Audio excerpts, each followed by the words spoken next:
This is a Film Stories original podcast. We made this.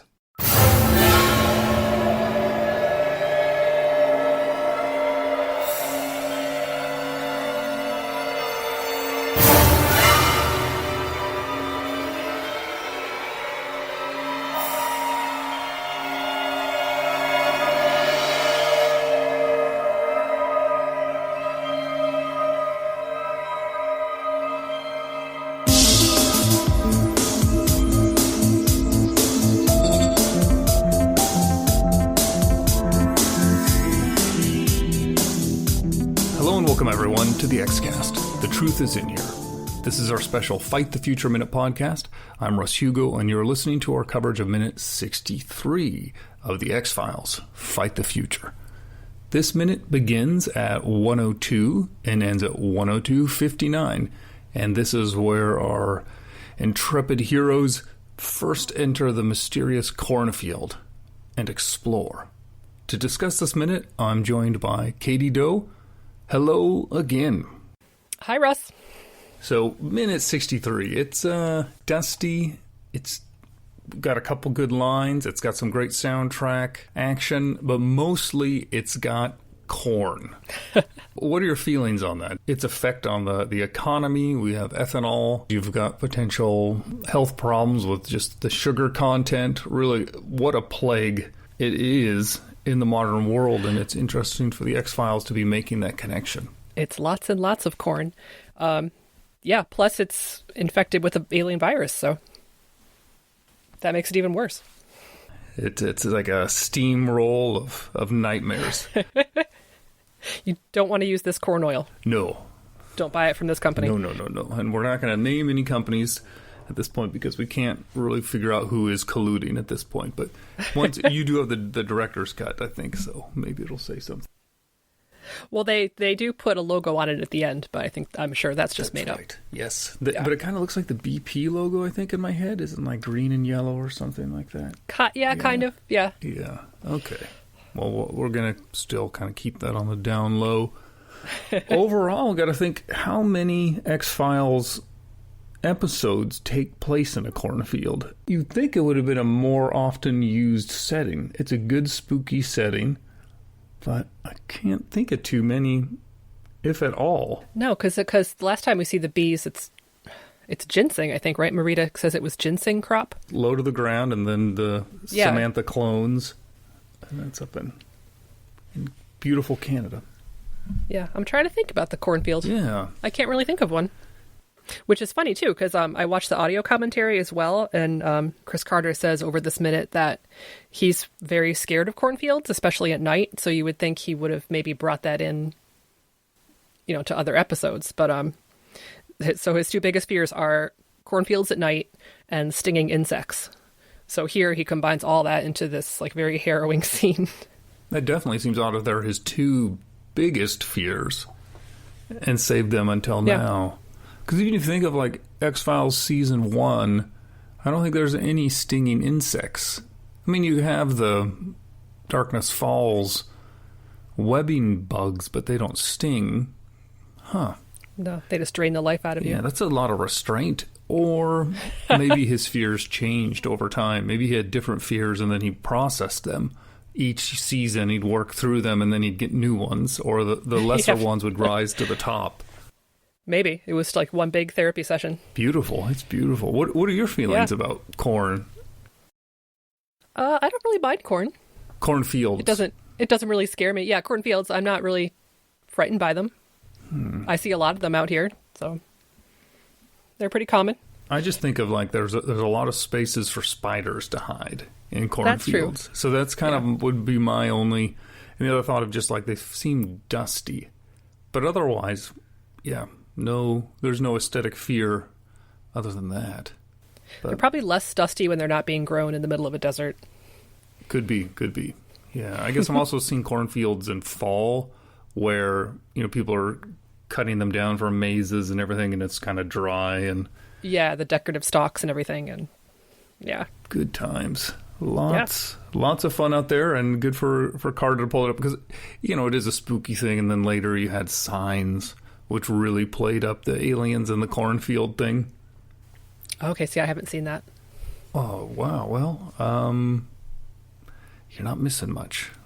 But I wonder if they watched this movie and sort of took a cue from that. Potentially. It also just kind of feels like they watched any, general grade, like Night of the Living Dead kind of ripoff, and figure, oh, okay, we're going to put it in a rural place. What kind of rural places are there? Farms. And what kind of farm? It could be. It doesn't seem as...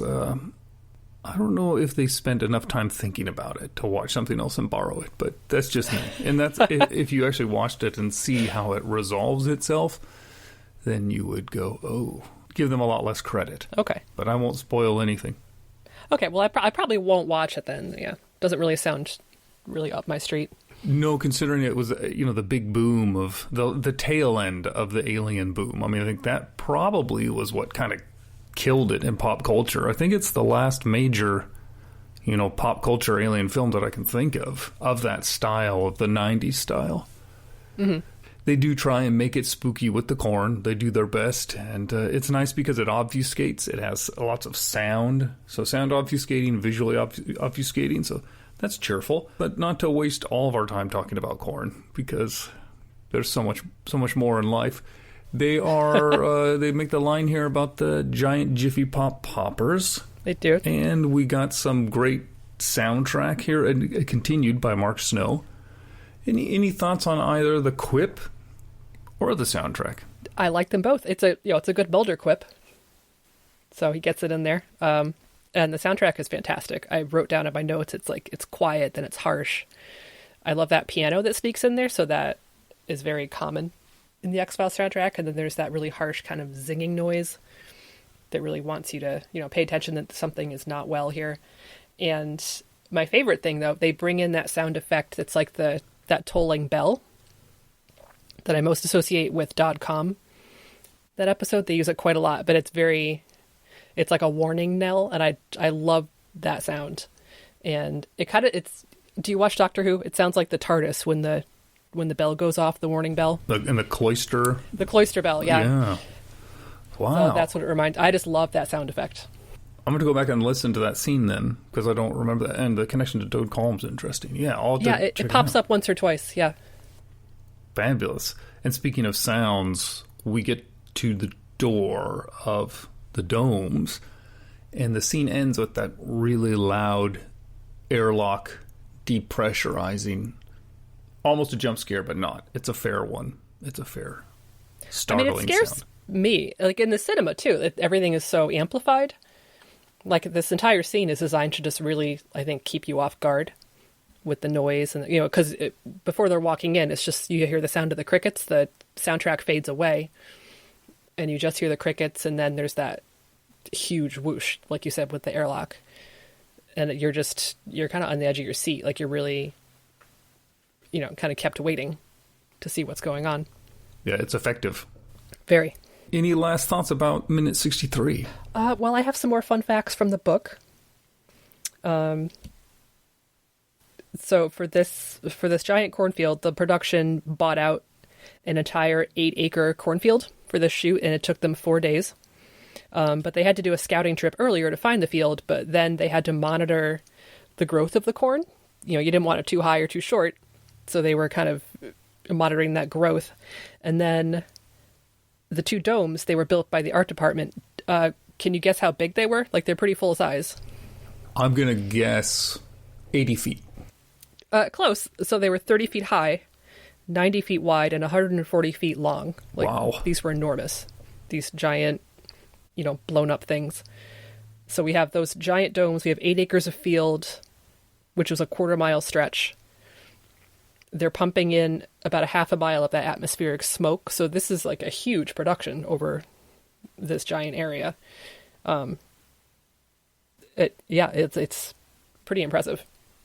I think these days you may have tried to do it, CGI and that kind of thing, but the fact that or like another blue screen shot, but I like that they, took the time and put the effort into making this all a real place. If only they could open it up to tourists, like Hobbiton for Lord of the Rings. Come run through the X-Files cornfield. I'm watching it here again. Yeah, because it seems like on the inside square footage, I'm just trying to eyeball it here. Yeah. Well, the inside was on a stage. It's Okay. the outside dimensions were these To match it. Yeah. Yeah. Maybe they're a little bit shorter because I'm looking at the door and imagining that the door is maybe 9 feet. Maybe the soundstage seems a little taller than the actual domes. But you would notice if you're not actually trying to match them. They did a great job. No, I think it blends really well, yeah. Very cool. Very cool. Any other fun facts? That's all the fun facts I had for this minute. But there's more to come. Fabulous. Yeah, stay tuned. Somebody did their homework, and I'm grateful. Yeah, I had the lame streaming version online that has no fun facts and no commentaries. Oh, there's no commentary? Oh, okay. No, it's bare bones and lame, and I'm going to blame that on the coronavirus and limiting my abilities to go purchase a copy. Well, for this, I was able to go back to my parents' house before the coronavirus and pick up all my X-Files books. So, that was lucky. It's paying off. Good work on the research. Until our next minute, remember as always, trust no one. Elsewhere on We Made This. The Sanctuary, a Star Trek, politics and economics podcast. Sci-fi needs more strong women, and they had her say that, and for that split second she was on camera, she was in uniform as Kira Nerys. And I think that was a really well done piece of framing, a good piece of television, a good piece of framing that was really well done. The whole thing was really, really well done. And I think they got it pretty much right on the mark. Shipwrecked and Comatose, a Red Dwarf podcast. I hadn't thought about it any more than Rimmer can see himself, that's unusual. And I'm just thinking out loud now, is there a reason for that, or is it just for that one gag? It's possibly for that one. Well, no, because there's other ones, like where he gets haircuts later in the series, where it's important for him to see himself. And then the build-up is that he hasn't noticed yet. That was last episode. Oh, it was future. Yes, it was. Don't worry. I think we're doing this a lot. It'll be people saying, I don't know if you watch Alan Partridge, when he says, "Stop getting Bond wrong." So I think there'll be plenty of people telling us that we're getting everything wrong, which is great. I love it. Between the Notes. Well, I kicked myself because I totally didn't make the connection that Bill Lee would have been related to Spike Lee until I actually looked it up as part of the preparation for this podcast. I was like, oh, he's Spike Lee's dad. I never made that connection. And he's still going. He's early 90s. He's still with us, which is great. Yeah, it's interesting. And I was looking up. Apparently, they haven't collaborated since the early 1990s because they've had a bit of a falling out, which is a shame because I think that I thought the Do the Right Thing score was brilliant. Check out all of these shows and more on the We Made This podcast network.